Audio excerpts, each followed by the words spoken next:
Hello मेरे प्यारे दोस्तों, वेलकम टू नीट पे जीत सीरीज ऑफ लर्नो हब। तो मैं हूं Shubham from लर्नो hub, the free learning platform, जहां पर आप फिजिक्स, केमिस्ट्री, मैथ्स, बायोलॉजी सब कुछ पढ़ सकते हो, वो भी absolutely for free at learnohub.com। तो चलो शुरू करते हैं।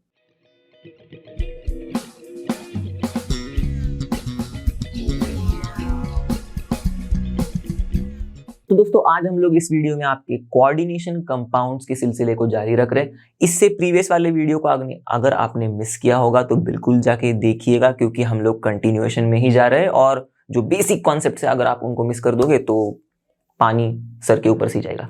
तो बिना टाइम वेस्ट किए शुरू करते हैं एंड लेट्स रॉक।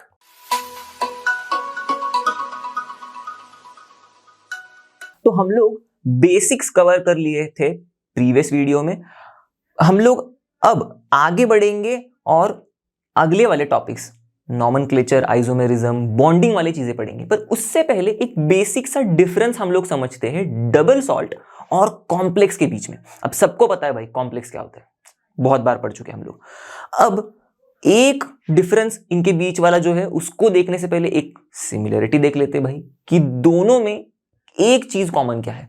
वो ये है कि वो दोनों सिमिलर टाइप से फॉर्म होते हैं। कंबाइन मतलब उनका जो फॉर्मेशन है वो होता है by the combination of two stable compounds, दो या दो से ज्यादा स्टेबल कंपाउंड्स, बट किसमें, इन अ डेफिनाइट मतलब स्टोइशियोमेट्रिक रेशियो में।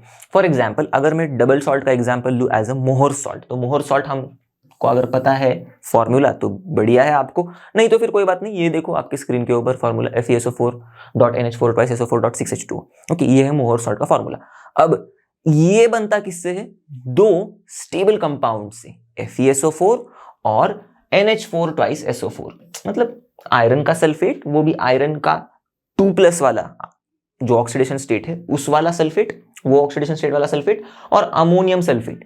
इन दोनों के मिलन से आप वैसे कैसे, इन स्टोइशियोमेट्रिक रेशियो ऑफ 1:1 हो रहा है। यहाँ पर देखो एक एक मॉलिक्यूल्स मिक्स हो रहे और फिर बाद में FeSO4.NH4 2SO4 बन रहा है। देखो FeSO4.NH4 2SO4.6H2 एडिशनल आ रहा है। तो बेसिक चीज समझ में आई कि भाई दो स्टेबल कंपाउंड्स से बन रहा है हमारा double salt in a स्टोइशियोमेट्रिक ratio.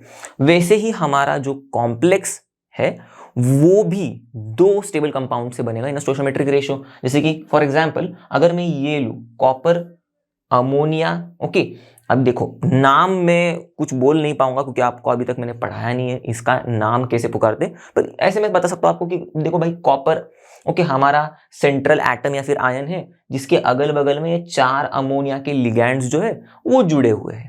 इतना तो बेसिक पता है हमको। और फिर ये कॉम्प्लेक्स बना रहे, और फिर इस कॉम्प्लेक्स के बाहर, ओके, अब क्योंकि यहां पर बाहर एक सल्फेट दिख रहा है हमें, तो इसका मतलब पक्का इस कॉम्प्लेक्स के ऊपर कुछ चार्ज है, इसीलिए काउंटर आयन आ चुका है इसको इसको इसके चार्ज को नलीफाई करने के लिए। ऐसे हम लोग ने समझा था।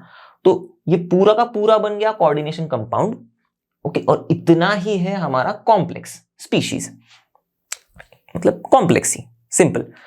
तो ये बना कैसे, अब देखो कॉपर और अमोनिया, ये जो इनका संगम हुआ है ये हुआ है कॉपर सल्फेट और अमोनिया, इन दो कंपाउंड्स के संगम की वजह से। वो भी स्टोइशियोमेट्रिक रेशियो कैसा है, देखो यहाँ पर 1 एक copper sulphate is to 4 ammonia.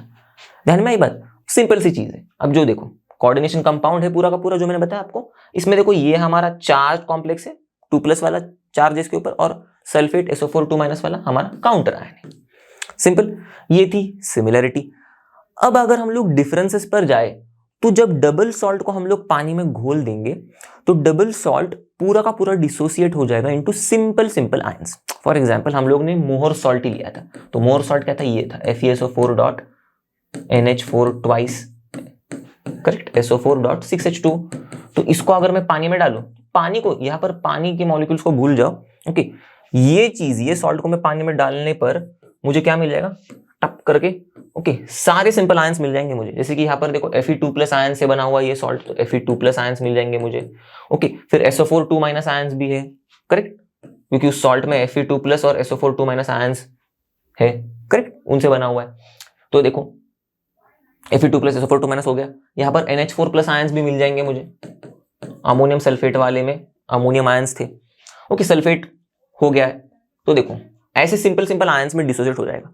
पर वही अगर अपना कॉम्प्लेक्स को लोगे आप, कोऑर्डिनेशन कंपाउंड कहो नॉर्मली, या फिर कॉम्प्लेक्स कहते हैं हम लोग, दोनों अलग अलग चीजें पर फिर भी ओके। अगर आप कोऑर्डिनेशन कंपाउंड लोगे तो क्या होगा वो मैं बताऊंगा, बाद में बताऊंगा, पर अभी हम लोग की बात कॉम्प्लेक्स चल रही है ना, तो कॉम्प्लेक्स को लोगे मतलब कौन से कॉम्प्लेक्स को, फॉर एग्जाम्पल आप इसी कॉम्प्लेक्स को अगर आप लोगे ओके, या फिर चलो इसको लेते हैं हम लोग, नया वाला एग्जाम्पल लेके आया हूं मैं, FeCN6 4-, ये भी एक कॉम्प्लेक्स है।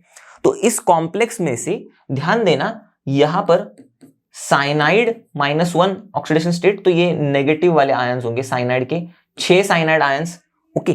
और यहां पर हम लोग कैलकुलेट जब करेंगे तो आयरन का ऑक्सीडेशन स्टेट क्या मिलेगा हमको, ये -1 तो 6 है तो -6 करेक्ट, बाहर जाएगा तो +6 करेक्ट, तो -4 + 6 माइनस करेंगे 2 + 2, तो हमारे देखो इन सबको कंसिडर करने के बाद हमारे आयरन का मिला हमको +2।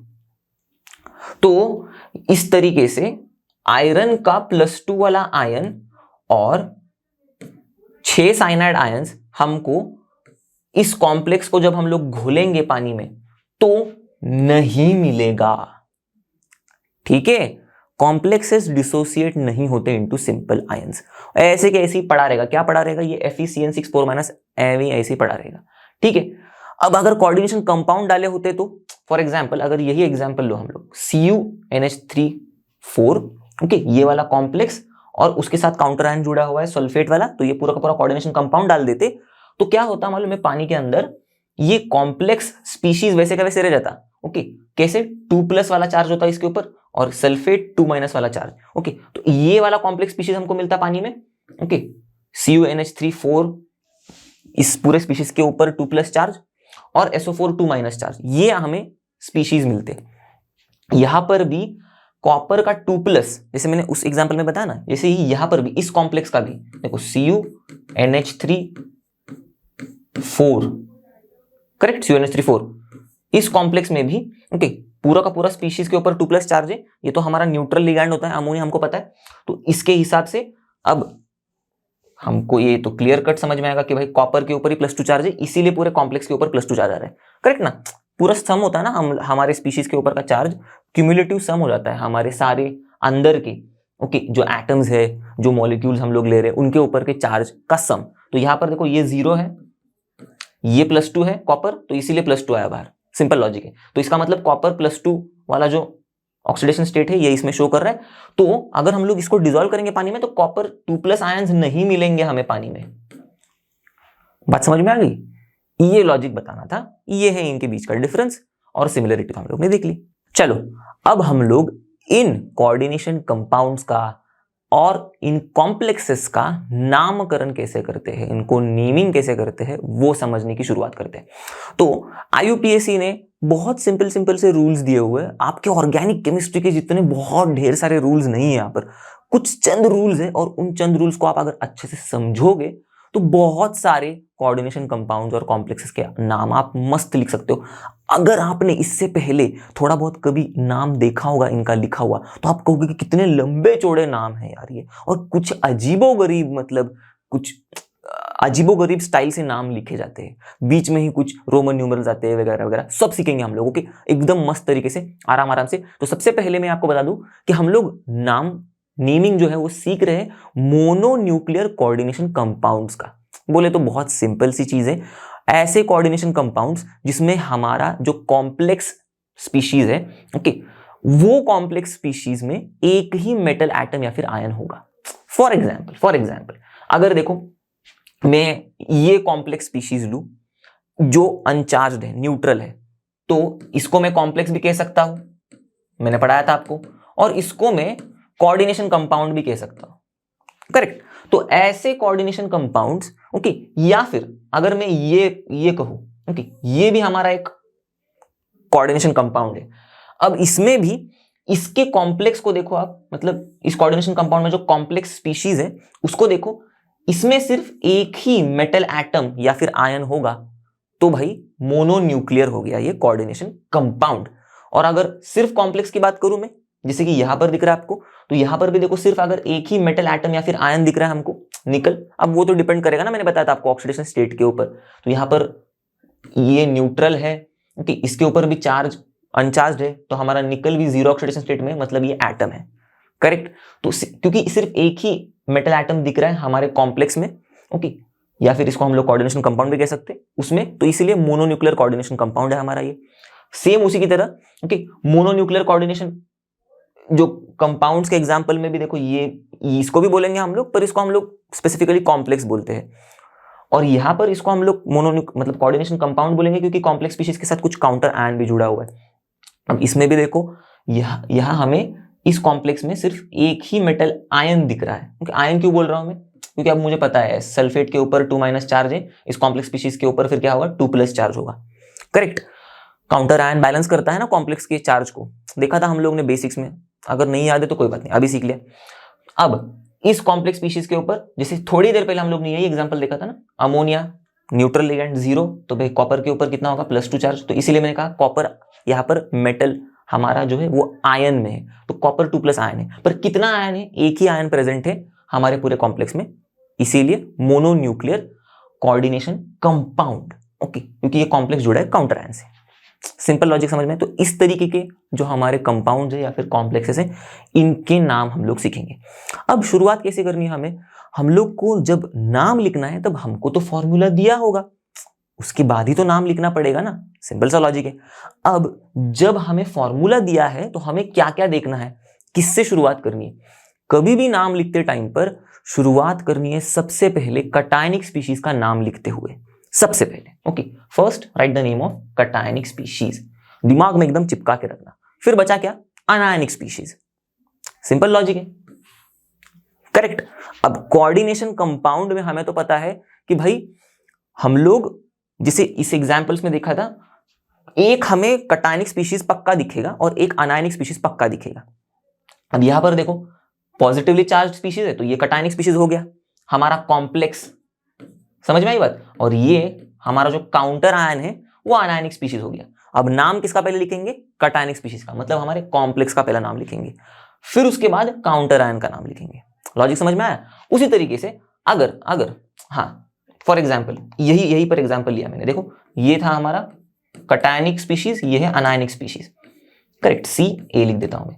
इस केस में देखो K4 और बाद में ये FeCN6 पूरा का पूरा कॉम्प्लेक्स स्पीशीज है, तो इसमें इसके ऊपर 4+ चार्ज है पोटेशियम के ऊपर और इसके ऊपर 4- चार्ज है। आप कहोगे सर आपको समझ में कैसे आ रहा है? अब देखो ना, ध्यान से देखना, अगर काउंटर आयन दिख रहा है ना हमें कॉम्प्लेक्स के बगल में, तो उस एटम का ऑक्सीडेशन स्टेट जो मोस्ट कॉमन वाला होता है ना उसी को उठा लेना है, या फिर वो जो मोस्ट कॉमन आयन फॉर्म करता है उसको उठा लेना है।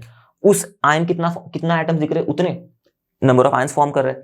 तो पोटेशियम 4 है तो 4 K+ आयन्स है, तो मतलब 4 पॉजिटिव चार्ज है, तो इसके ऊपर 4 नेगेटिव आएगा। समझ में आई ना लॉजिक बात?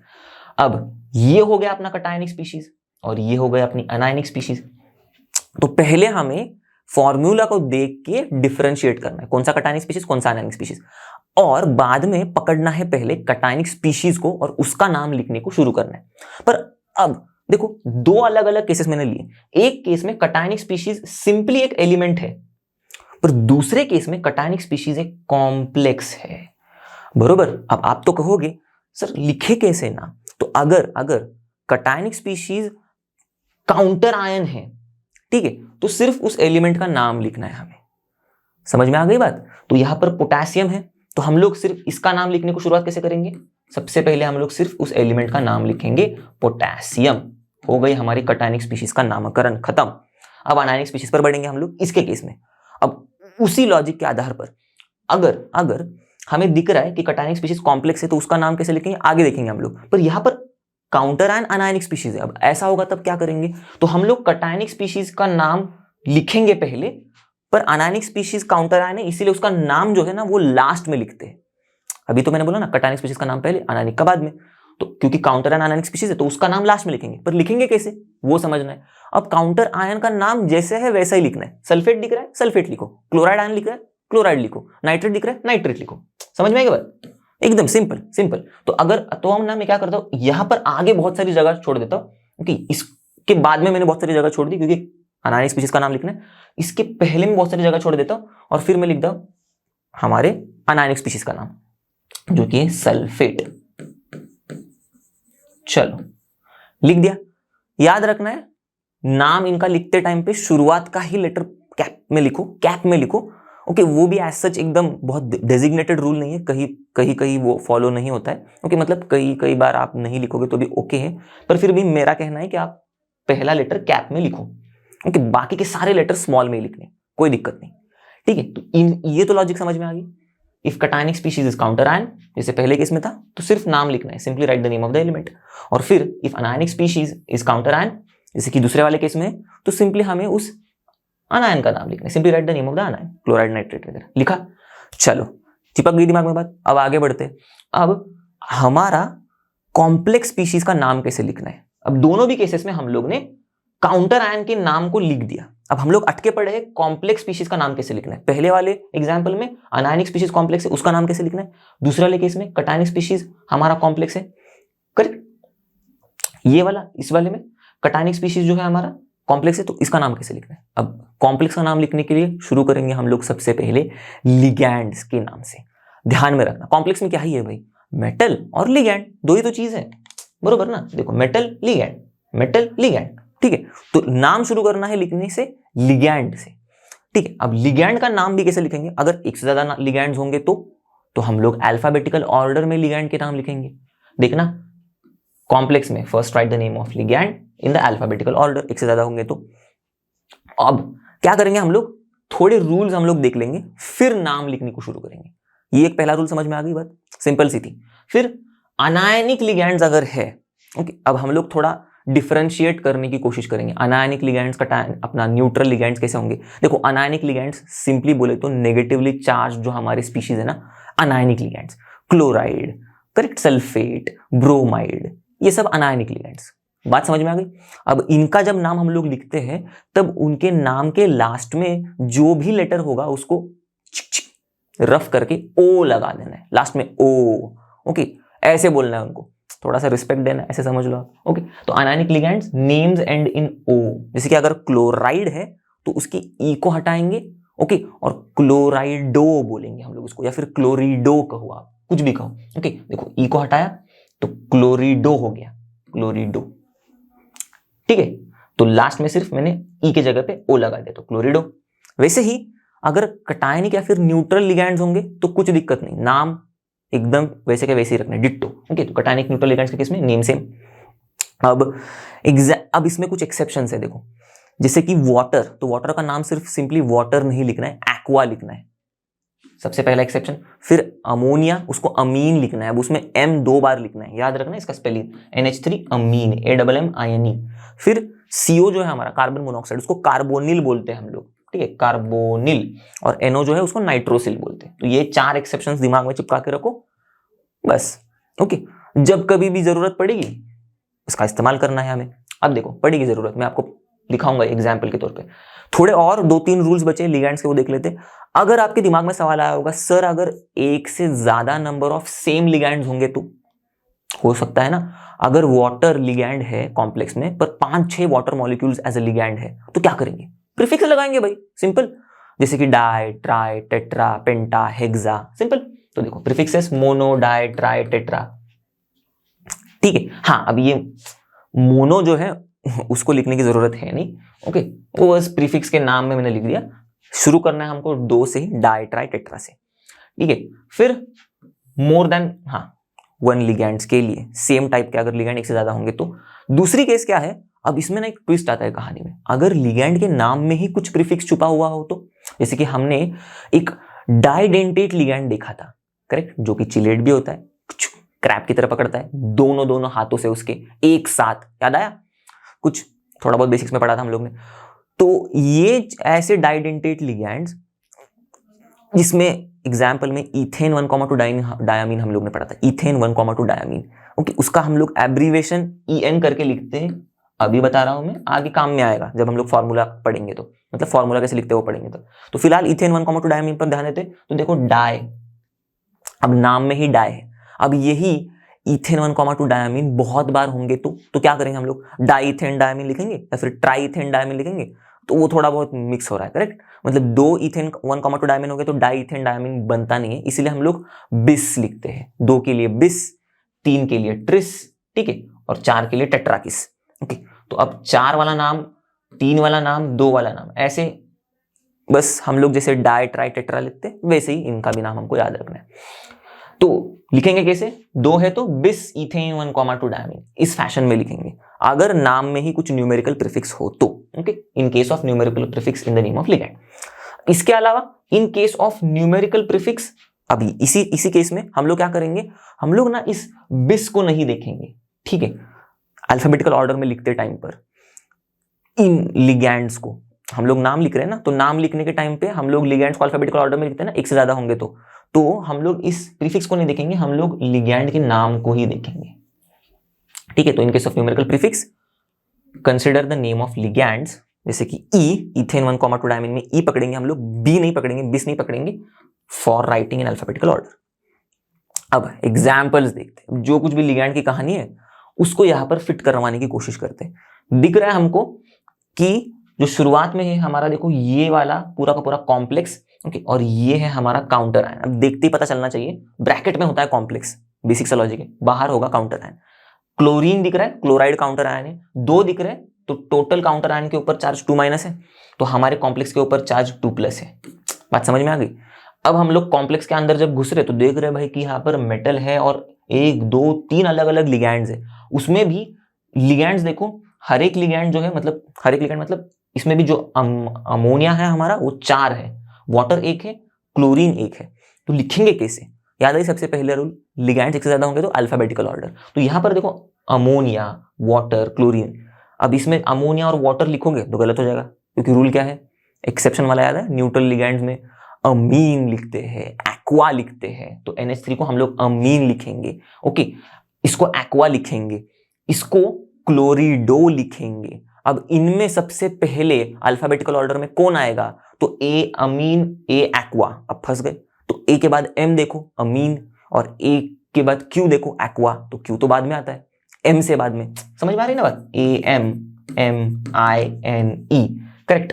और फिर AQUA, तो इसमें ए तो सबसे चलो टाई हो गया, पर एम और क्यू को अगर कंपेयर करेंगे तो एम पहले आता है, क्यू बाद में आता है, तो पहले हम लोग अमीन का नाम लिखेंगे। इस तरीके से कुछ हमें समझना है। क्लियर हो गई बात। अब उसके बाद तो क्या है, क्लोराइड है, तो पहले अमीन लिखा, फिर एक्वा लिखा, फिर क्लोरिडो लिखा। क्लोराइड तो हम लोग ई नहीं लिख सकते, ओ लगाना पड़ता है अनायनिक लिगैंड्स को। अब देखना नाम हो गया, अब प्रीफिक्स दिख रहा है आपको कोई, कुछ अमीन, जो अमोनिया है वो 4 है, तो टेट्रा अमीन हो जाएगा ये, करेक्ट। तो ये देखो टेट्रा अमीन, और कोई भी वर्ड लेटर को गायब नहीं करना है, लिख दो ऐसी same to same, simple logic में, कुछ दिक्कत नहीं।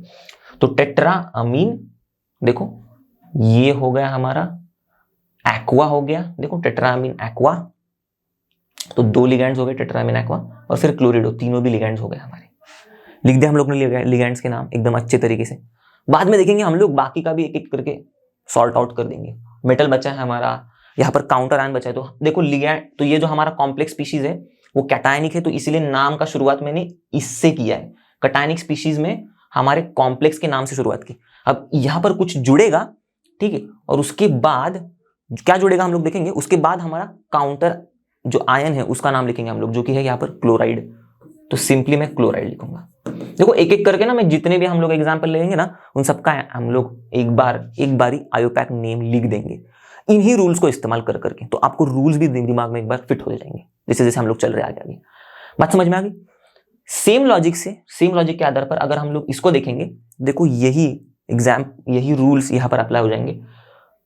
कॉम्प्लेक्स स्पीशीज दिख रहा है, काउंटर आयन, एक क्लोरीन है तो -1, ये तो अपना काउंटर आयन है, negatively charge. Complex species positively charge हो जाएगा। कैटायनिक स्पीशीज है तो नाम इसका पहले लिखेंगे, इसलिए नाम की शुरुआत इसके नाम से करेंगे। इसके नाम में हम लोग पहले लिगैंड के नाम से शुरुआत करेंगे। बात समझ में आ रही है, अभी आ रही होगी थोड़ी थोड़ी। तो लिगैंड के नाम से करेंगे, तो लिगैंड यहाँ पर देखो 2 है, यहाँ पर क्लोराइड लिगैंड है, EN लिगैंड है, करेक्ट। अब दोनों में से किसका नाम लिखे, उसमें भी देखना है हमें भाई, प्रीफिक्स लगाना पड़ेगा, क्योंकि एक से ज्यादा, ओके, सेम लिगैंड एक ही बार नहीं है जुड़ा हुआ मेटल से, ओके। या फिर सेम लिगैंड जो है, जैसे कि क्लोराइड है, वो 2 क्लोराइड जुड़े हुए ऐसे, ओके। इथेन 1,2 डायमीन 2 है, करेक्ट, एक नहीं है, तो हमें प्रीफिक्स भी लगाना पड़ेगा। तो यहां पर अब क्लोरिडो और ये इथेन 1,2 डायमीन, इसमें पहले कौन आएगा, C, करेक्ट। तो हम लोग पहले क्लोरिडो का नाम लिखेंगे, फिर इथेन 1,2 डायमीन का नाम लिखेंगे, पर नाम लिखते टाइम पर प्रीफिक्स भी लगाना है, पर प्रीफिक्स से कोई हमें लेना देना नहीं है, हमें बस नाम से ही लेना देना है अल्फाबेटिकल ऑर्डर के लिए। अब नाम लिखते टाइम पे प्रीफिक्स क्या लिखेंगे हम लोग, डाइक्लोरिडो। तो शुरुआत में कॉम्प्लेक्स के नाम से करूंगा, वो भी उसके अंदर के लिगैंड के नाम से कर रहा हूं हमारे, ओके, पूरे के पूरे कोऑर्डिनेशन कंपाउंड का नाम लिखने टाइम पे, तो डाइक्लोरिडो, ठीक है, हो गया ये। फिर ये EN2 है तो बिस, याद आ गया, डायमीन अभी पढ़ा था, तो 2 है तो बिस, तो डाइक्लोरिडो, फिर बाद में बिस, करेक्ट। फिर इथेन 1,2 डायमीन। अब इसमें अमीन में AMINE लिखेंगे हम लोग, ओके, वो वाला अमीन नहीं लिखेंगे, NH3 वाला, यहां पर है नहीं तो क्यों लिखेंगे, करेक्ट। तो ये भी हो गया, डाइक्लोरिडो बिस इथेन 1,2 डायमीन, डाइक्लोरिडो बिस इथेन 1,2 डायमीन, क्लियर। तो हमारे लिगैंड का नामकरण हो गया। बाकी का हम लोग देखेंगे आहिस्ते आहिस्ते, ओके। अंदर के मेटल का नाम कैसे लिखना है आगे ही, और उसके बाद हमारा अनायनिक स्पीशीज है तो थोड़ा सा जगह छोड़ देते हैं। अनायनिक स्पीशीज क्या है, क्लोराइड, तो मैंने लिख दिया क्लोराइड, ठीक है।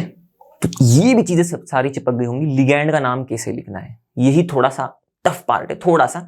अब मेटल का नाम तो बहुत ही सिंपल है, अब बाद में हम लोग लिखते हैं लिगैंड के नाम के बाद मेटल का नाम, ओके।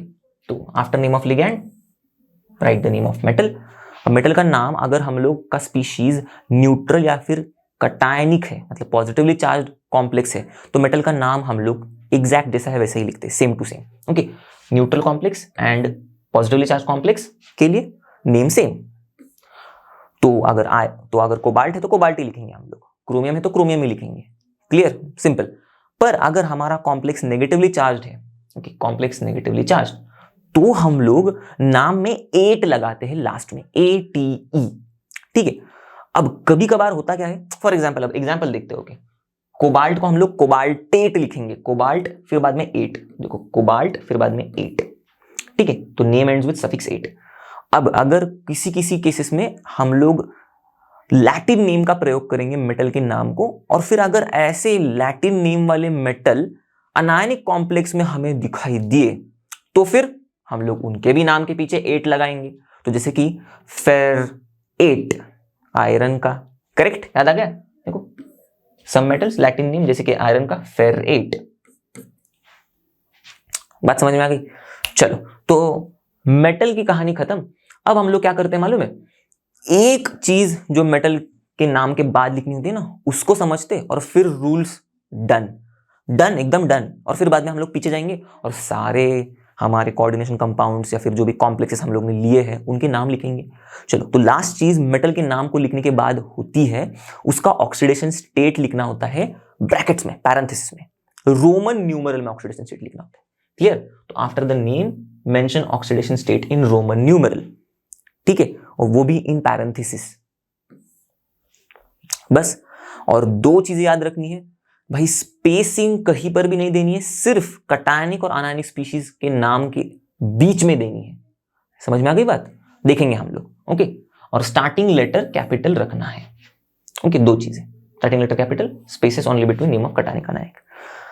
अब इन सारे रूल्स के आधार पर हम लोग एक एक करके पीछे पीछे जाते हैं और नाम कंप्लीट करते हैं हमारे इसका।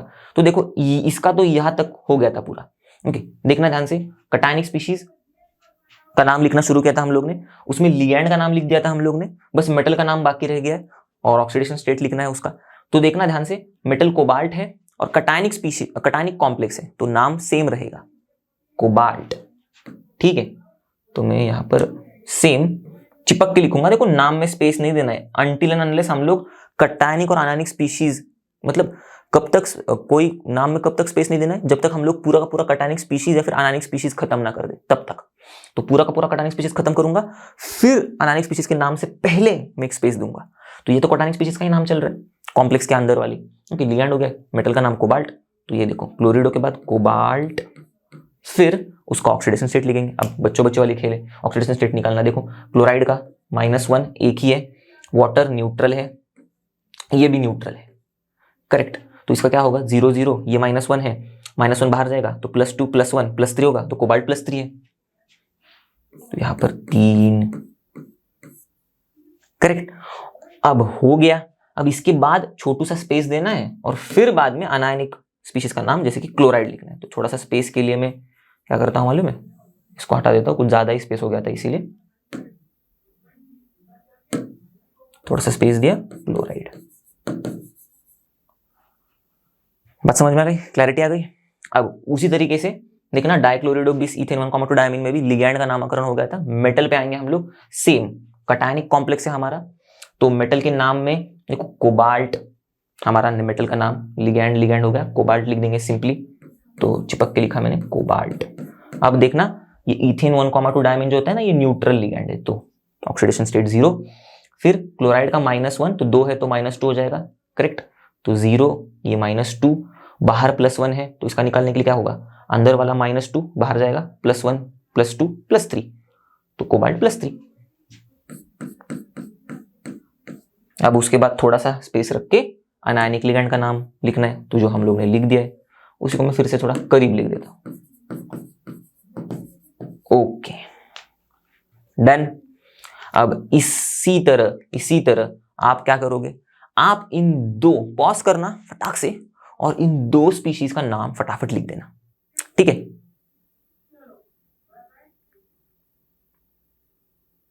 ओके, तो आई होप आपने किया होगा पॉज और आपने नाम लिखने की भी कोशिश की होगी। चलो अब मैं फटाफट लिख देता हूं आपके लिए। ओके, तो देखो पोटेशियम हो गया हमारा कटायनिक स्पीशीज का नाम। अब इसमें देखो कहानी में ट्विस्ट आएगी, अनायनिक स्पीशीज है हमारा कॉम्प्लेक्स स्पीशीज, करेक्ट, अनायनिक है, नेगेटिवली चार्ज है। अब कॉम्प्लेक्स में लिगैंड के नाम से शुरू करेंगे, बहुत ही इजी है, सिर्फ एक ही लिगैंड है, कोई झंझट ही नहीं, और वो भी साइनाइड है, तो साइनाइड नेगेटिवली चार्ज है, अनायनिक लिगैंड है तो साइनिडो हो जाएगा।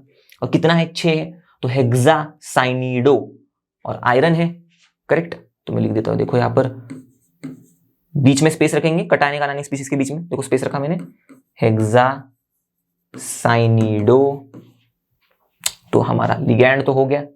ओके, अब बचा हमारा मेटल। अब अनायनिक स्पीशीज में आयरन है, याद है लैटिन नेम फेरेट, वो लिखेंगे हम लोग, तो फेरेट। और फिर देखना लिगैंड हो गया हमारा, मेटल हो गया, बात खत्म। अब इसके ऊपर का ऑक्सीडेशन, मतलब ऑक्सीडेशन स्टेट कितना है उसका, तो ये -6 है, बाहर जाएगा तो +6 हो जाएगा, तो -4 +6, करेक्ट, +2, तो आयरन के ऊपर +2, खत्म, कॉम्प्लेक्स का नाम खत्म, लिगैंड मेटल ऑक्सीडेशन स्टेट सब कुछ हो गया। अब उससे पहले कटायनिक स्पीशीज का नाम लिख दिया था हम लोग ने पोटेशियम, तो नाम हो गया हमारा पोटेशियम हेक्सासाइनिडोफेरेट। उसी लॉजिक के आधार पर अब इसका भी बहुत ही इजी वे में होगा। देखो कॉम्प्लेक्स का नाम लिखना बाकी है, तो यहां पर टेट्रा अमीन मैं लिख देता हूं डायरेक्ट अभी, टेट्रा अमीन, ठीक है। और फिर ये तो हो गया, अब मेटल बचा हमारा, और कॉम्प्लेक्स स्पीशीज पॉजिटिवली चार्ज है, तो वैसे के वैसे लिखेंगे कॉपर, और उसके ऊपर का चार्ज हमको तो पता है, इसके ऊपर 2-, इसके ऊपर 2+, न्यूट्रल 2+ हो जाएगा ये, तो 2 हो गया इसका कटायनिक स्पीशीज वाला नाम, क्योंकि कॉम्प्लेक्स वाला नाम, लिगैंड मेटल का नाम खत्म। फिर बाद में स्पेस बहुत ही ज्यादा हो गया, तो मैं इसको हटा देता हूं, सल्फेट हो जाएगा ये अपना काउंटर आयन, जो कि है अनायनिक स्पीशीज। तो cationic species space anionic species, clear. तो आई होप आपको पूरी मतलब ऑलमोस्ट क्लैरिटी आई होगी आईयूपैक नॉमेनक्लेचर में। अब क्या करना है आपको, बहुत सारे कंपाउंड्स के नाम जो मतलब फॉर्मूलाज देखने हैं और उनसे उसका नाम लिखने की कोशिश करनी। जितना ज्यादा कोशिश करोगे, जितना ज्यादा प्रैक्टिस करोगे, उतना ज्यादा क्लैरिटी आएगी। चलो अब नाम तो हम लोग ने कैसे लिखना है वो समझ लिए, अब नाम को पढ़ के फॉर्मूला कैसे लिखना है वो भी समझते। अब ये काफी इजी है, फटाफट देखते हैं हम लोग क्या कैसे कैसे करना है। सबसे पहले हम लोग सेम चीज लिख रहे हैं या फिर सीख रहे हैं फॉर्मूला लिखने के लिए किनका, मोनोन्यूक्लियर कोऑर्डिनेशन एंटिटीज बोले तो मोनोन्यूक्लियर कॉम्प्लेक्सेस का, या फिर मोनोन्यूक्लियर कोऑर्डिनेशन कंपाउंड्स का। दोनों भी चीजें हम लोग ने पहले ही देख ली है, क्लियर। अब कॉम्प्लेक्स अगर हम लोग कोऑर्डिनेशन कंपाउंड का नाम लिखना है, तो अगर चार्ज्ड कॉम्प्लेक्स है हमारे कोऑर्डिनेशन कंपाउंड में तो काउंटर आयन भी होगा। तो नाम लिखने के टाइम पे अगर हम लोग फोकस कर रहे हैं मोनोन्यूक्लियर कोऑर्डिनेशन कंपाउंड के नाम को लिखने के लिए, समझने के लिए, ओके, इसके ऊपर फोकस करेंगे तो ऑटोमेटिकली हम लोग मोनोन्यूक्लियर कोऑर्डिनेशन कॉम्प्लेक्सेस का नाम भी समझ ही जाएंगे, क्लियर। क्योंकि ये तो बना हुआ होता है ना, देखो कॉम्प्लेक्सेस प्लस काउंटर आयन से हमारा कोऑर्डिनेशन कंपाउंड, तो इसीलिए इसको समझते हैं। अब इसमें कॉम्प्लेक्स का फॉर्मूला कैसे लिखना है उसको समझते हैं। फॉर्मूला लिखने के टाइम पे सबसे पहले हम लोग लिखेंगे उल्टा, पहले मेटल का नाम लिखेंगे। ओके, नाम लिखते टाइम पे पहले लिगैंड का नाम लिख रहे थे, याद आया? पहले लिगैंड फिर मेटल। यहां पर उल्टा है, यहां पर पहले मेटल का नाम लिखेंगे। तो नाम मतलब सिंबल लिखेंगे, सिंपल चीज। सबसे पहले first right the symbol of metal, फिर फॉलोड बाय द लिगैंड्स का, मतलब अगर क्लोरीन है तो Cl, वाटर है तो H2O वगैरह वगैरह, पर किस में? In alphabetical order. ठीक है। अब अगर एब्रीवेटेड लिगैंड्स होंगे तो मतलब इथेन 1,2 डायमीन को हम लोग EN करके बोलते हैं, EN ऐसे एब्रीवेशन दिया हुआ हम लोग ने। तो क्या करना है, उसका फर्स्ट लेटर ऑफ एब्रीवेशन को पकड़ना है for writing in the alphabetical order. याद आ गई बात? ये वाली फर्स्ट लेटर ऑफ एब्रीवेशन, इसको पकड़ना है। या फिर अगर हमारे पास पॉलीएटॉमिक या फिर एब्रीवेटेड लिगैंड्स अगर हमें लिखना है उनका, मतलब फॉर्मूला में, ओके, कॉम्प्लेक्स के अंदर जब हम लोग फॉर्मूला लिख रहे हैं तब, तो हम लोग उनको पैरेंथेसिस में डालेंगे, ब्रैकेट्स में डालेंगे, ऐसे। ठीक है। अब पॉलीएटॉमिक बोले तो इस तरीके के कुछ लिगैंड्स, जैसे कि वाटर, तो हम लोग उसको बस खुला ऐसे ही वाटर नहीं लिखेंगे, उसको ब्रैकेट में लिखेंगे जब हम लोग फॉर्मूला लिख रहे तब। पर अब अगर सिर्फ क्लोरीन रहेगा तो Cl2, कोई बात नहीं, ओके, उसको ब्रैकेट में डालने की कोई जरूरत नहीं। H2O ऐसे रहेगा ना, अलग अलग हमारे मतलब एलिमेंट के एटम से बना हुआ है, तो हम लोग उसको ऐसे पैरेंथेसिस में डाल देंगे। जैसे कि CN है तो हमारा, तो देखो K4FeCN6, तो एक से ज्यादा है तो हम लोग इसीलिए देखो CN को ऐसे ब्रैकेट में डालते हैं, फिर 6 लिखते हैं। क्लियर? थोड़ी देर पहले देखा था ना हम लोग ने एग्जाम्पल में, यहां पर कहा गया, ये देखो FeCN6, इस तरीके से NH3 4, तो अलग अलग एलिमेंट के एटम से बना हुआ है, तो फटाक से डाल दो उसको ब्रैकेट के अंदर, उस मॉलिक्यूल को।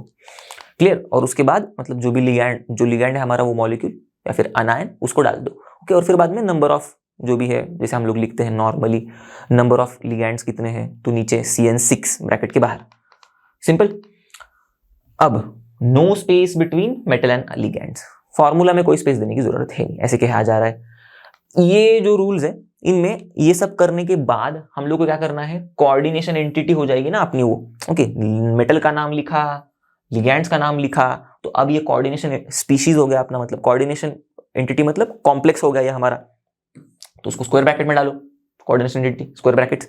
फिर इफ कोऑर्डिनेशन एंटिटी चार्ज्ड है और कोई काउंटर आयन नहीं है, नो काउंटर आयन, तो क्या करना है, उसके चार्ज को मेंशन करना है हमारे कोऑर्डिनेशन एंटिटी के, मतलब कॉम्प्लेक्स के चार्ज को n+n- फॉर्मेट में।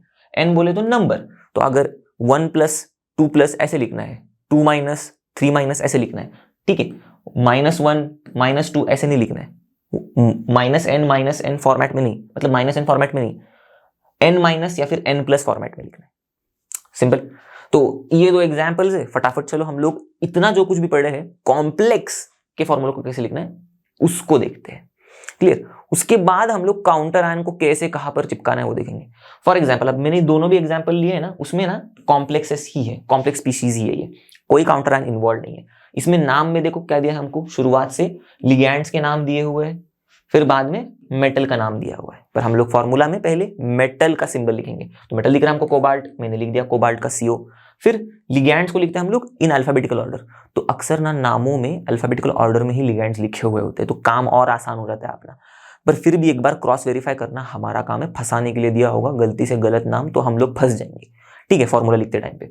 तो इसीलिए कौन से लिगैंड है पहले टिक करो, क्लोरिडो है, फिर इथेन 1,2 डायमीन है, 2 लिगैंड्स है हमारे। इन दोनों में पहला, मतलब इन दोनों में हम लोग पहला किसको लिखेंगे, पहला किसका सिंबल लिखेंगे, अल्फाबेटिकल ऑर्डर के फॉर्म में, तो क्लोराइड, ठीक है, C, इथेन 1,2 डायमीन में EN, करेक्ट, एब्रीवेटेड लिगैंड है तो E पकड़ेंगे हम लोग, C और E में पहला आता है C, तो क्लोराइड को हम लोग पहले लिखेंगे, तो Cl लिखा मैंने।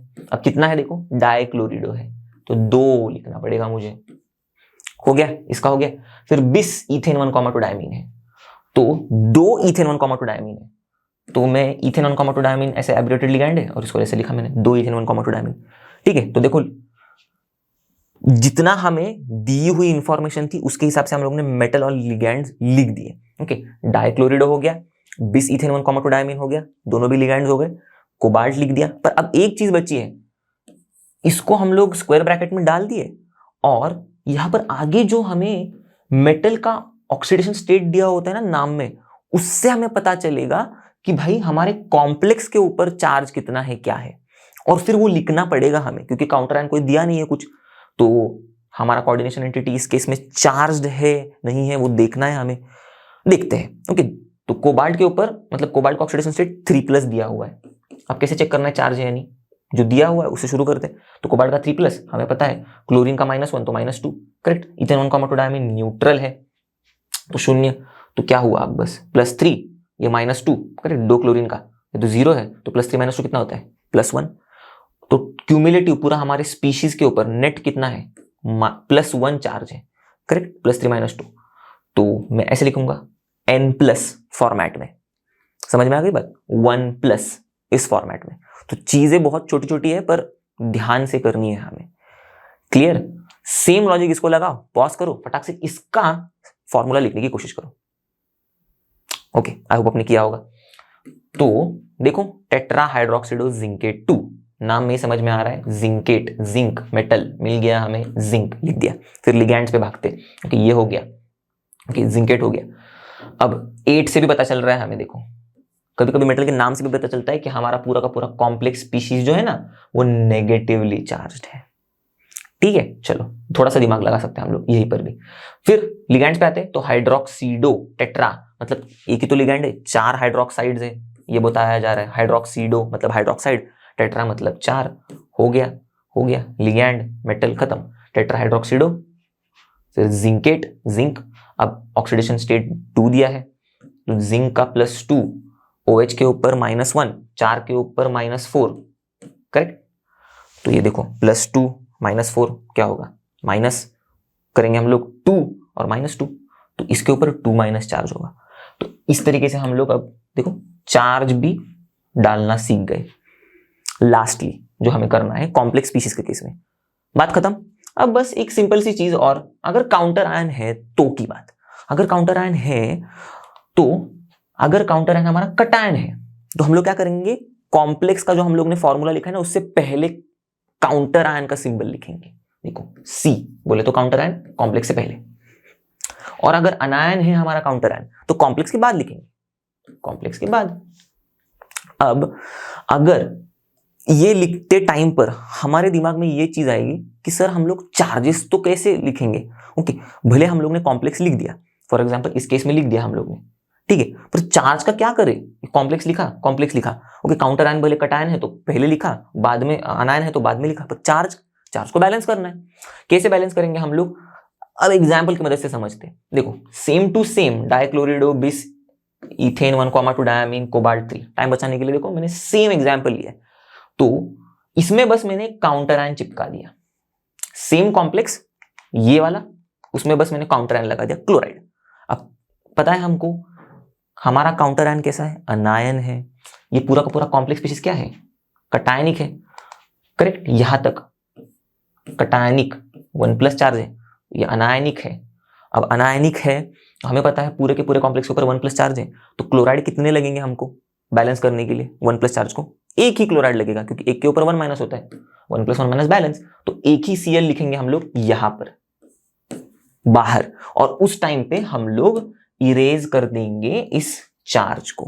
अब चार्ज इरेज हो गया, ये बन गई अपना formula complete, clear. Same logic के आधार पर अब देखना, आप इसको बैलेंस करने की कोशिश करना, सेम टू सेम। देखो पोटेशियम टेट्रा हाइड्रोक्सिडो जिंकेट 2, तो देखो टेट्रा हाइड्रोक्सिडो जिंकेट 2 ये कॉम्प्लेक्स स्पीशीज है, यहां पर भी tetra hydroxido zincate 2 complex species, same to same लिए मैंने, बस यहां पर काउंटर आयन लगा दिया मैंने आगे नाम में, तो ये अपना कोऑर्डिनेशन कंपाउंड बन गया, ये भी कंपाउंड बन गया। थोड़ी देर पहले हम लोग ने कॉम्प्लेक्सेस के नाम को सीखा, फिर अब लास्टली हम लोग कंप्लीट करते करते कंपाउंड के नाम को भी सीखे, इसलिए मैंने बोला था पहले कंपाउंड का नाम सीखेंगे ना हम लोग, कोऑर्डिनेशन कंपाउंड का नाम कैसे लिखना है, तो कॉम्प्लेक्स का भी नाम भी ऑटोमेटिक सीख जाएंगे। देखो सीख गए। अब चलो इसको देखो फटाफट करो, ओके आई होप ने ट्राई किया होगा। तो पोटेशियम जो है हम लोग क्या करेंगे, इसमें ये तो हमारा पीछे हम लोग ने जो कॉम्प्लेक्स स्पीशीज लिया था वो तो अनायनिक था, और हमें समझ में आएगा इस लॉजिक के आधार पर कि ये तो भाई कटायनिक स्पीशीज है, और इसको हम लोग पहले लिखेंगे कॉम्प्लेक्स से। अब सिर्फ पोटेशियम दिया है तो हम लोग सिर्फ के लिख के तो छोड़ नहीं सकते, क्यों, गड़बड़ होगी ना। सिर्फ के और ZnOH4 ये पूरा कॉम्प्लेक्स स्पीशीज के ऊपर 2- चार्ज कहाँ बैलेंस किया, जिसे यहाँ पर किया, तो वो बैलेंस करना है। तो यहाँ पर 2- है, तो यहाँ पर हमारे काउंटर आयन के ऊपर भी 2+ चार्ज होना चाहिए। पर पोटेशियम के ऊपर 2+ चार्ज कैसे लेके आ सकते हैं हम लोग, बेचारे के पास तो 1+ ही होता है। तो अगर हम लोग 2 पोटेशियम के आयन लिया है तो हो जाएगा ना 2+। तो देखो 2+, 2- हो गया बैलेंस। पर लिख नहीं सकते हम लोग ऐसे, क्योंकि हम लोग को ये चार्जेस के फॉर्म में नहीं लिखना है। अब क्योंकि हम लोग ने 2 पोटेशियम लिए, तो हम लोग क्या करेंगे, चार्जेस को बैलेंस करने के लिए चार्जेस को हटा दिया, ठीक है, और फिर ये पोटेशियम का जो 2 है वो आगे के बजाय नीचे लिया, 2 पोटेशियम लिया हम लोग ने इस तरीके से। तो K2ZnOH द होल 4 ऐसे, ओके। और ये कॉम्प्लेक्स के अंदर, तो ये बन गया अपना फॉर्मूला K2ZnOH4 पोटेशियम टेट्राहाइड्रोक्सिडोजिंकेट। क्लियर? चलो, तो अब नेमिंग हो गई, फॉर्मूला कैसे लिखना है वो भी हो गया। अब आइसोमेरिज्म पर आते हैं। इन कोऑर्डिनेशन कंपाउंड्स में जो हमें दिखती है उसको समझने की कोशिश करते हैं। अब आइसोमर्स बोले तो बहुत मतलब क्लास 11th वगैरह से पढ़ते आ रहे, बचपन से हम लोग पढ़ते आ रहे, ऐसे हमारे कंपाउंड्स जिनका होता है same molecular formula but different arrangement of atoms. Simple. अब अगर कोऑर्डिनेशन कंपाउंड के केस में देखेंगे हम लोग, तो 2 तरीके के आइसोमेरिज्म हमको पढ़ने हैं। एक है स्टीरियो आइसोमेरिज्म, दूसरा है स्ट्रक्चरल आइसोमेरिज्म। ओके, क्या होते हैं ये एग्जैक्टली हम लोग समझेंगे इन द प्रोसेस। पर अब इन जो 2 टाइप्स हैं उनके भी कुछ सब टाइप्स हैं। अब हम लोग एक एक करके एक चीज पर फोकस करेंगे। सबसे पहले स्टीरियो आइसोमेरिज्म, इस टाइप पर फोकस करते हैं। इसमें 2 टाइप कौन से हैं, ज्योमेट्रिकल आइसोमेरिज्म और ऑप्टिकल आइसोमेरिज्म। ठीक है, अब स्टीरियो आइसोमर्स क्या है ये समझेंगे हम लोग जब हम लोग एक बार ज्योमेट्रिकल आइसोमर्स देख लेंगे पूरा, तब आके फिर से एक बार फ्लैशबैक में स्टीरियो आइसोमर्स एकदम क्लैरिटी में आ जाएगा समझ में आपको। बस फिलहाल मैं आपको बस एक पढ़ के दिखाता हूं कि भाई ऐसे species having same molecular formula, ध्यान देना एकदम सेम मॉलिक्यूलर फॉर्मूला जैसे कि आइसोमर्स में होता है, तो ये भी वैसे ही आइसोमर्स है। पर इनमें खास बात क्या है, इनमें जो केमिकल बॉन्ड्स है ना वो भी सेम है, ठीक है, एंड केमिकल बॉन्ड्स, पर अलग क्या है, but different arrangement of ligands. ठीक है, और वो भी कैसी, स्पेशल वाली अरेंजमेंट, मतलब स्पेस में। ओके, देखेंगे हम लोग एक एक करके। तो different special arrangement of ligands. अब सबसे पहला टाइप ज्योमेट्रिकल आइसोमेरिज्म। अब ये टाइप का आइसोमेरिज्म है ना, ये हेटेरोलेप्टिक कॉम्प्लेक्स में शो होता है, होमोलेप्टिक में नहीं, हेटेरोलेप्टिक में। अब हेटेरोलेप्टिक कॉम्प्लेक्सेस बेसिक टर्म पढ़े हम लोग, ऐसे कॉम्प्लेक्सेस जिसमें मेटल जुड़ा हुआ है एक से ज्यादा टाइप के लिगैंड से, मतलब अलग अलग लिगैंड से। Clear, heteroleptic complex different kinds of ligand से जुड़ा हुआ है। अब इनमें भी ये ऐसा क्यों होता है ज्योमेट्रिक आइसोमेरिज्म, क्योंकि हम लोग अलग अलग डिफरेंट ज्योमेट्रिकल अरेंजमेंट में लिगैंड्स को लगा सकते हैं। Okay, different geometrical arrangement of ligands हो सकता है, इसीलिए हेटेरोलेप्टिक कॉम्प्लेक्सेस ज्योमेट्रिकल आइसोमेरिज्म मतलब दिखाते हैं। समझ में आएगा आपको। इसके भी, अब देखो आप कहोगे सर इसके भी टाइप, हाँ भाई देखो आपके लिए सिंप्लीफाई करने के लिए मैंने एकदम बहुत आसान तरीके से लिखा हुआ है। इस ज्योमेट्रिकल आइसोमेरिज्म के भी 2 सब टाइप्स हैं, एक है सिस ट्रांस आइसोमेरिज्म और दूसरा है फेशियल और मेरिडियोनल आइसोमेरिज्म। अब एक करके जाएंगे, तो पहले सिस ट्रांस आइसोमेरिज्म में जाते, उसको समझते, ये थोड़ा सा बड़ा पार्ट है। तो सिस ट्रांस आइसोमेरिज्म मतलब, अब मैं क्या कह रहा हूं, ज्योमेट्रिकल अरेंजमेंट ऑफ लिगैंड्स। तो एग्जाम्पल्स की मदद से हम लोग समझेंगे। सबसे पहले हम लोग सिस ट्रांस आइसोमेरिज्म में लेंगे एग्जाम्पल यूनिडेंटेट लिगैंड्स का। देखना, यूनिडेंटेट लिगैंड्स बोले तो पता है हमको, सिंगल डोनर एटम से ही जुड़ेंगे मेटल को, या फिर मेटल एटम को, या फिर मतलब मेटल को मतलब मेटल एटम को, या फिर आयन को, यूनिडेंटेट लिगैंड्स। इनमें भी ऐसे मेटल एटम या फिर आयन की बातें चल रही है जिनका कोऑर्डिनेशन नंबर होता है 4, और उनमें भी इस कोऑर्डिनेशन नंबर 4 होते हुए जो कोऑर्डिनेशन पॉलीहिड्रा है उस कॉम्प्लेक्स का, हेटेरोलेप्टिक कॉम्प्लेक्स का, ध्यान देना, वो है स्क्वायर प्लेनर। अब इस तरीके का एग्जाम्पल में जब एक पर्टिकुलर टाइप का, मतलब प्रोटोटाइप जैसा आप कह सकते हो, फॉर्मूला टाइप, ऐसा वाला कॉम्प्लेक्स अगर हमको दिखेगा, तब हम लोग सिस ट्रांस आइसोमेरिज्म ऑब्जर्व कर सकते हैं, मतलब तब हमको सिस ट्रांस आइसोमेरिज्म मिलता है। कौन सा वाला, सबसे पहले ए वाला टाइप लिया है मैंने, MX2L2, सबसे सिंपल वाला MX2L2, जिसमें M बोले तो मेटल, X और L है हमारे यूनिडेंटेट लिगैंड्स। पर्टिकुलरली कितने हैं, 2 है, करेक्ट। तो देखो यूनिडेंटेट लिगैंड्स कितने हैं हमारे, टोटल 4 है। 4 डोनर एटम्स मेटल एटम के साथ बॉन्ड बना रहे, तो कोऑर्डिनेशन नंबर 4। लॉजिक समझ में आ रहा है? और ऐसे स्पीशीज, ऐसा हमारा कॉम्प्लेक्स स्पीशीज जो है या फिर कॉम्प्लेक्स जो है उसका ज्योमेट्री है स्क्वायर प्लेनर। ओके, उसका अरेंजमेंट कैसा है, उसके लिगैंड्स का स्क्वायर प्लेनर फॉर्म में है हमारे मेटल के अगल बगल में। अब ऐसा ओके मैं बना के दिखाता हूं। ये रहा अपना मेटल, ये 4 यूनिडेंटेड लिगैंड्स इसको जुड़ सकते हैं। अब ध्यान देना, मैं कुछ इनको इस फैशन में जोड़ सकता हूं कि मेरे जो 2 सेम यूनिडेंटेड लिगैंड्स है, सेम, जैसे कि सपोज फॉर एग्जांपल एक्स, उनको मैं अगल बगल रखूं, और दूसरे मेथड में मैं क्या कर सकता हूं, दूसरे तरीके से उनको मैं अपोजिट साइड में रखूं। तो जब मैं इस तरीके से अरेंज करता हूं, उसके बाद जो बचा हुआ लिगैंड होगा उसको जो भी जगह मिलेगी वही तो मैं दूंगा। ये तो फिर ये बचा हुआ, इस केस में भी लिगैंड क्या अगल बगल में आएगा, और इस केस में ये बचा हुआ लिगैंड भी अपोजिट में आएगा। तो देखना ध्यान से, जब कभी हमारे ओके ये ऐसे एक्स वाले लिगैंड्स या फिर एल वाले लिगैंड्स यूनिडेंटेड वाले एकदम एडजेसेंट है अगल बगल में, ओके, तो इस वाले आइसोमर को हम लोग कहते हैं सिस आइसोमर। ठीक है, ये पूरा बड़ा का बड़ा एरो लगाने से अच्छा मैं इधर ही लिख देता हूं, सिस आइसोमर। देखना एडजेसेंट एडजेसेंट में है ना लिगैंड्स, देखो इसीलिए सिस एडजेसेंट। ठीक है, अब उसी तरीके से अगर अपोजिट में है, जैसे कि इसमें दिख रहा है हमको हमारी यूनिडेंटेड लिगैंड्स अपोजिट कॉर्नर्स पर है ऐसे, तो इसको हम लोग कहते हैं ट्रांस आइसोमर। ये ऐसे एक्स या फिर ऐसे एल। समझ में आई बात? अब मैं इसको आइसोमर क्यों बोल रहा हूं, ध्यान से देखना, MX2L2 MX2L2 एकदम same to same ditto formula है। अगर एग्जाम्पल के तौर पे लेना है तो PTNH32Cl2, जिसमें देखो अगर मैं चाहूं तो M के जगह पे PT लिख रहा हूं मैं, देखो PT। अब ये हो गया हमारा M, ओके सॉरी, ये हो गया हमारा M, ठीक है, PT, फिर NH32, ये हमारा एक लिगैंड हो गया, तो मैं इसको सपोज X2 ले रहा हूं, ओके, मतलब NH3 को X ले रहा हूं तो ये 2 है तो X2 हो गया। दूसरा लिगैंड Cl है हमारा, उसको मैंने L लिया, ये 2 है तो L2 हो गया। तो देखो MX2 और फिर L2, तो MX2L2 फॉर्मेट। अब इसमें X के जगह पे NH3 लगाना है, Cl के जगह पे L के जगह पे Cl लगाना है, तो मैं यहां पर X की जगह पे NH3 लगा देता हूं,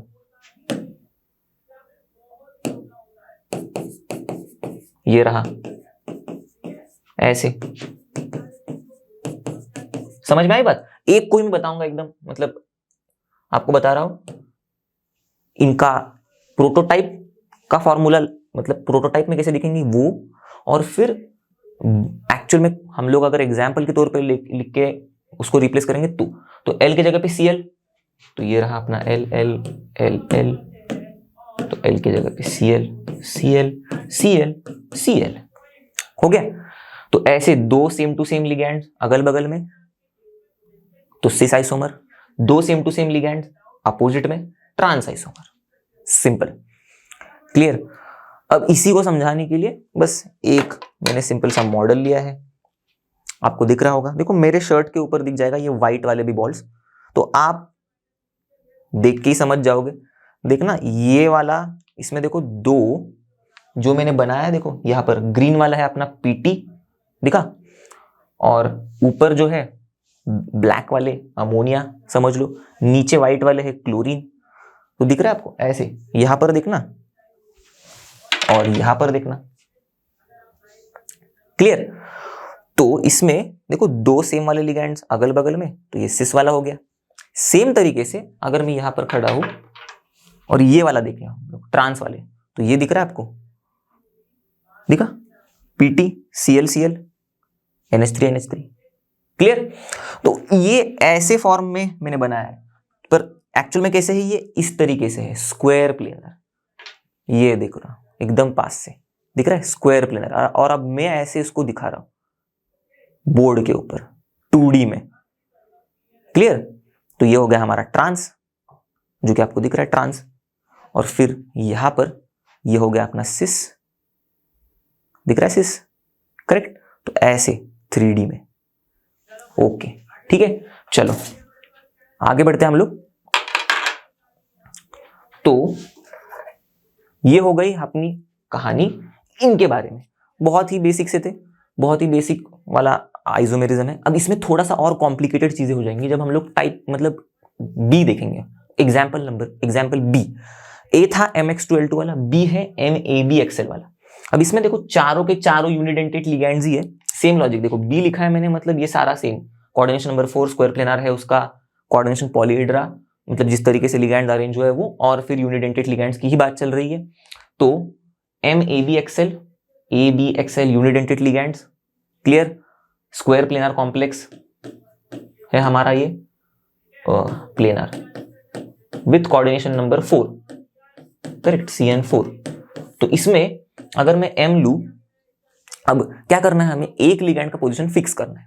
तो मैं M लिया मेटल, अब इसमें से मेरे को A अच्छा लग रहा है, मैं A का फिक्स कर रहा हूं पोजीशन, तो मैंने A को, ओके स्क्वायर प्लेनर बोले तो ऐसे ही है, करेक्ट, A को ऐसे फिक्स किया मैंने। फिर बाद में एक एक करके मैं दूसरे लिगैंड को उसके ट्रांस में रखूंगा, तो B को मैंने ट्रांस में रखा, ठीक है। और फिर बाकी के जो बचे कौन से, X और L, उसको मैंने ऐसे लिख दिया। तो यहां पर A और B ट्रांस में गए, ध्यान देना। फिर मैं M ले रहा हूं, A का पोजीशन मैंने वैसे के वैसे ही रखा है। अब B को ट्रांस में लिया, अब दूसरे लिगैंड को ट्रांस में लेंगे हम लोग, मतलब अपोजिट में लेंगे। X को लिया मैंने अब, ठीक है, B का हो गया X, तो X को मैंने ट्रांस में लिया। फिर बाद में क्या हमारा बचा, क्या, B और L, तो मैं इसको ऐसे लिख देता हूं BL, ठीक है। तो ध्यान देना, अब ये देखो AB इस तरफ, और फिर बाद में मेटल लिया, फिर से स्क्वायर प्लेनर कॉम्प्लेक्स। अब बचा क्या, A के बाद A के लिए ट्रांस B हो गया, मतलब A के अपोजिट में B गया, A के अपोजिट में X गया, अब A के अपोजिट में L जाएगा। तो A के अपोजिट, A का पोजीशन फिक्स्ड, L, समझ में आ रही है आपको बात। देखो A का पोजीशन फिक्स्ड है, यही का यही ही है A को नहीं मैं कुछ चेंज कर रहा हूं, बस उसके अपोजिट में अलग अलग लिगैंड्स लेके आ रहा हूं, बस बाकी कुछ नहीं कर रहा हूं। अब बचा क्या, अब बचा है हमारा A के अपोजिट L, तो B और X। तो मैं अगर B को यहां पर लिखूं, X को यहां पर लिखूं, कोई दिक्कत नहीं, तो A भी ऐसी होगा। तो इस तरीके से जब मैं अरेंज करूंगा, एक लिगैंड को फिक्स करके दूसरे लिगैंड को उसके अपोजिट में लेके, तो मुझे 3 आइसोमर्स मिलेंगे, जिनमें एक होगा ट्रांस, ओके। किन के रिलेटिव बोल रहा हूं मैं, A और B, इस फिक्स्ड किए हुए एक लिगैंड को ले लो, और फिर दूसरा लिगैंड जो उसके ट्रांस में लिया था ना सबसे पहले, उनके टर्म्स में ये ट्रांस में गया ये आइसोमर, और ये देखो AB अपोजिट में ट्रांस, AB एडजेसेंट में सिस, AB एडजेसेंट में इसमें सिस। तो समझ में आई बात, 2 सिस 1 ट्रांस, ऐसे 3 आइसोमर्स हमें MABXL इस टाइप के कॉम्प्लेक्सेस में दिखाई देंगे। अब इसमें अगर आप एग्जाम्पल लोगे तो बात बन जाएगी, ओके। M के जगह पे एग्जाम्पल के तौर पे, जो अगर आप मेटल के तौर पे दूसरा M के तौर पे मेटल लोगे, ABXL के तौर पे बाकी के 4 ऐसे लिगैंड्स लोगे, तो वो एग्जाम्पल हो जाएगा इस टाइप के आइसोमेरिज्म का, क्लियर। तो इसके लिए भी देखो सिंपल है, कुछ नहीं, मैंने क्या किया है, 3 ऐसे लिए। सबसे पहले तो हमारा AB वाला जो है अपोजिट में, तो फिक्स मैंने एक लिगैंड का पोजीशन करके रख दिया है, जैसे कि सपोज फॉर एग्जांपल मैं ग्रीन को A मान रहा हूं, तो मैंने इसका पोजीशन फिक्स करके रख दिया है, ओके। एक मिनट, और देखना ध्यान से, मैंने इसके अपोजिट में सबसे पहले पर्पल को लिया, तो इन दोनों के रिलेटिव चल रहा है सब कुछ, दिखा, ग्रीन पर्पल A B, बाकी के दोनों लगा दिया वैसे के वैसे, तो ये हो गया ट्रांस वाला ये, ठीक है।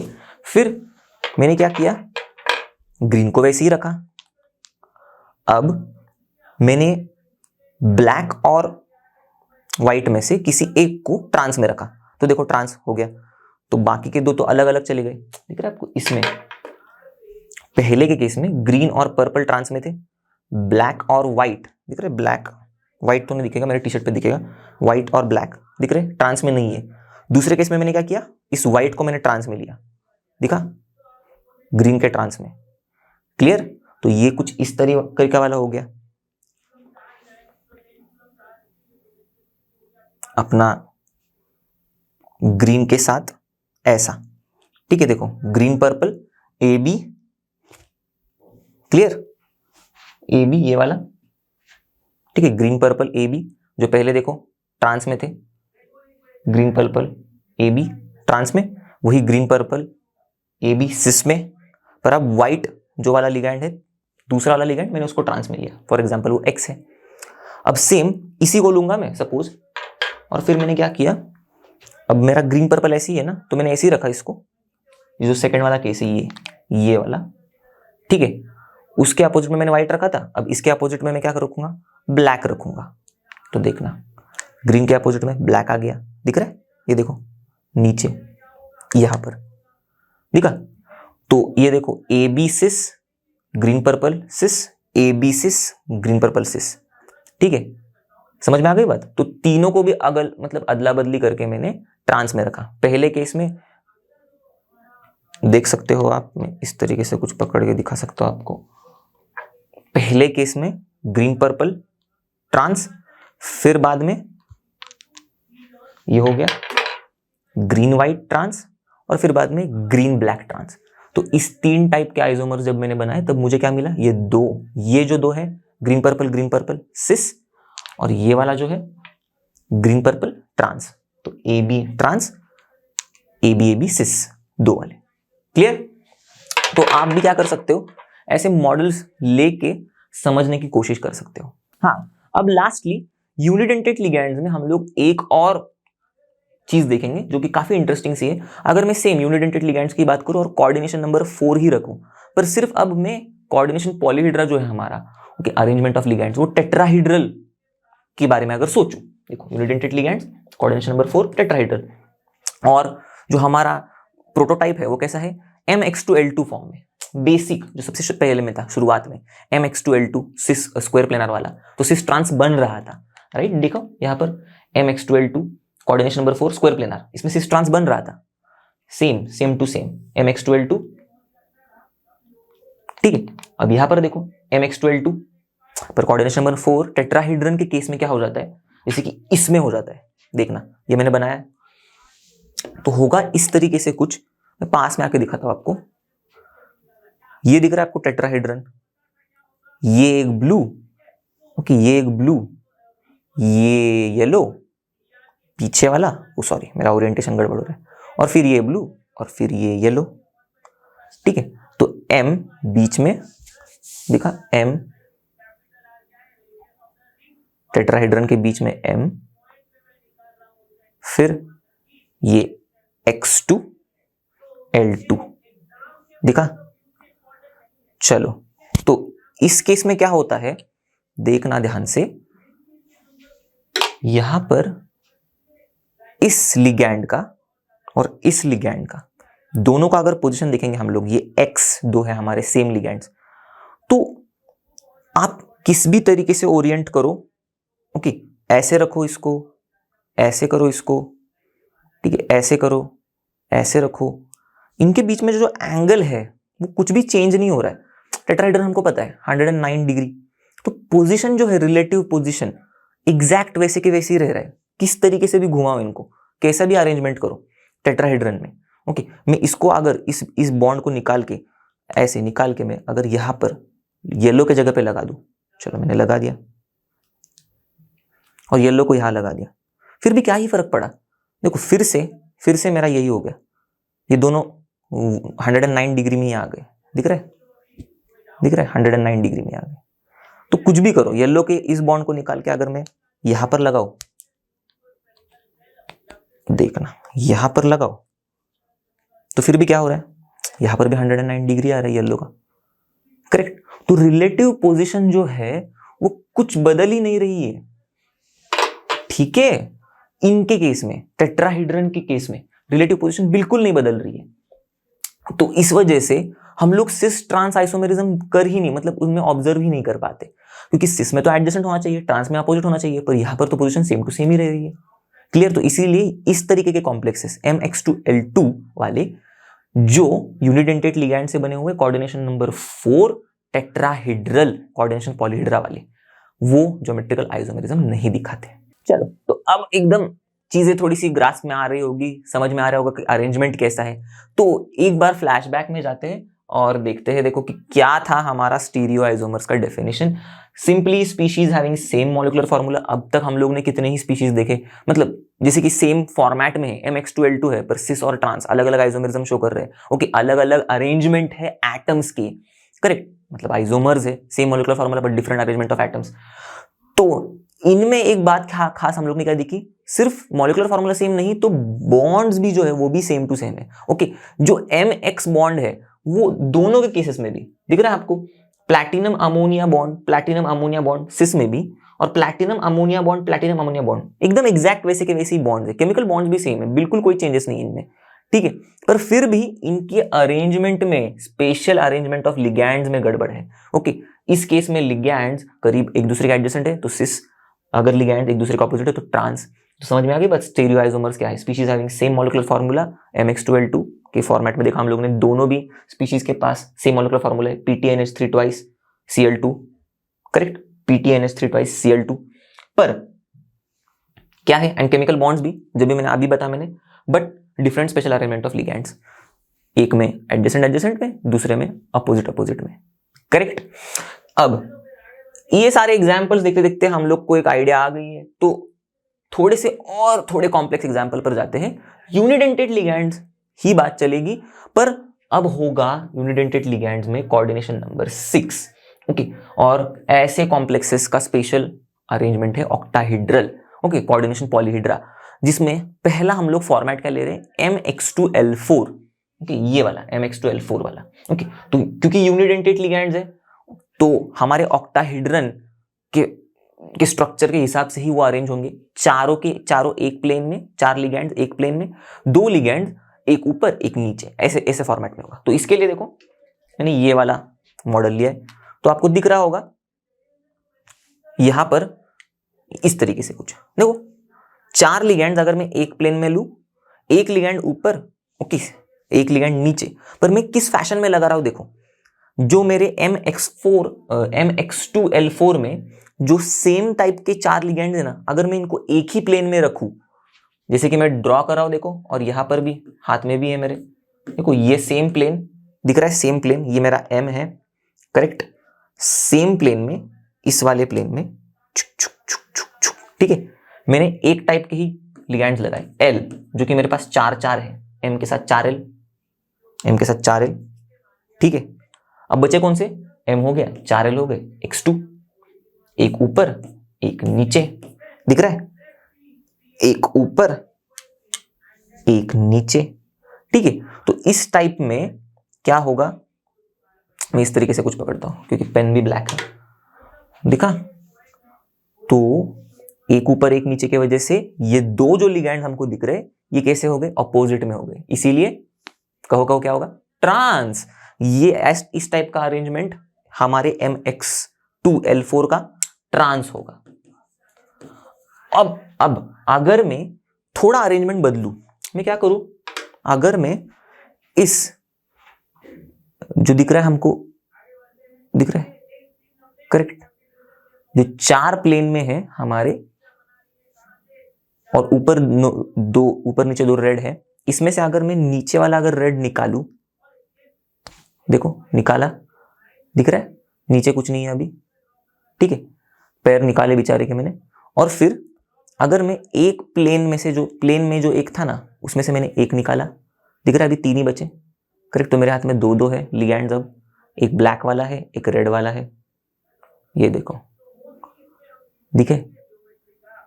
तो अब मैं अगर इस रेड वाले को प्लेन में लगाऊं, इस तरीके से, दिखा, प्लेन में, ठीक है, दिख रहा है, अब रेड वाला प्लेन में आ गया, और ब्लैक वाले को नीचे लगाओ इस तरीके से,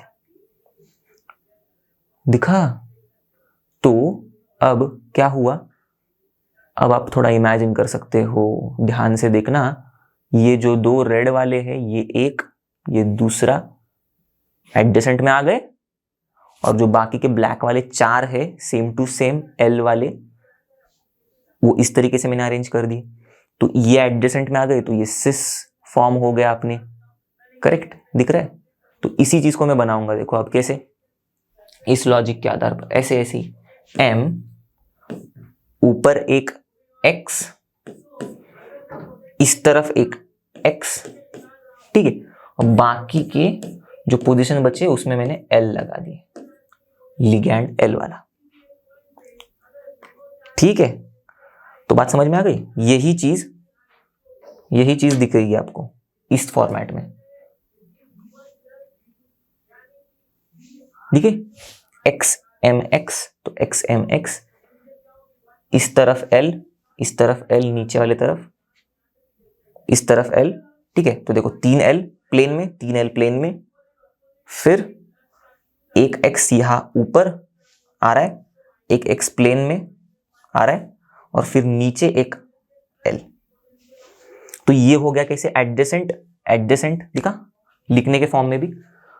तो ये हो गया हमारा सिस, मतलब कुछ बॉन्डिंग नहीं है इनके बीच में, बस मैं ऐसे दिखा देता हूं। देखो ये हो गया अपने एडजेसेंट, तो ये हो गया अपना सिस, ये हो गया अपना अपोजिट, ये हो गया अपना ट्रांस।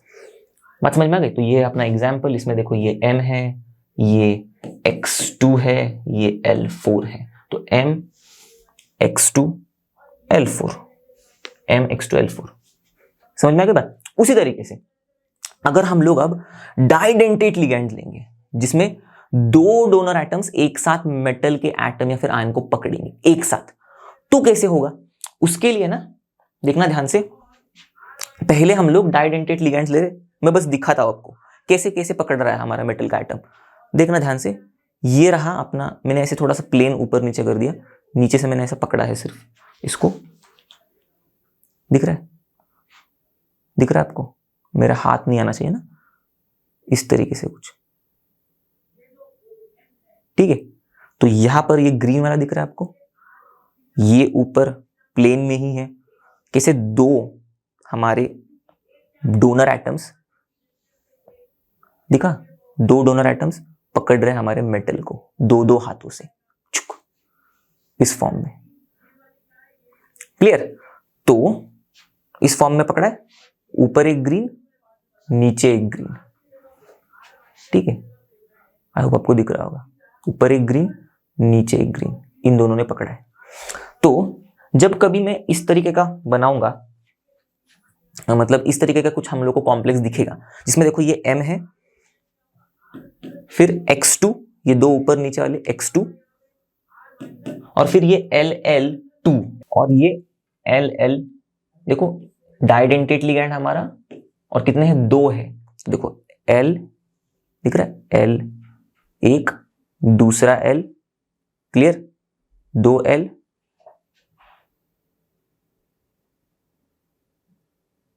और यहां पर भी एक दो L, तो LL एक, LL दूसरा, तो LL2, और ये बाकी के दूसरे जो ग्रीन वाले हैं वो X2, ठीक है। तो MX2, MX2, और फिर LL2, LL2, ध्यान में आ गई बात? तो इसमें भी कोऑर्डिनेशन नंबर अब क्या होगा आप बताओ? चलो पॉज करो, मतलब स्क्रीन पर लिखा है पर फिर भी थोड़ा दिमाग लगा के आप बताओ, स्क्रीन के ऊपर ना देखते हुए।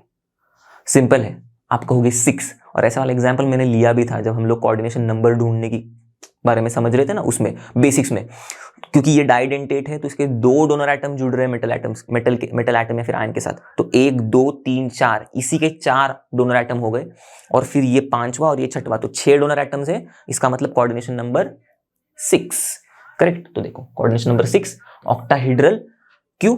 ये चारों के चारों एक प्लेन में है, दिखा आपको M, ये ओके, यहां पर रहा अपना LL वाला,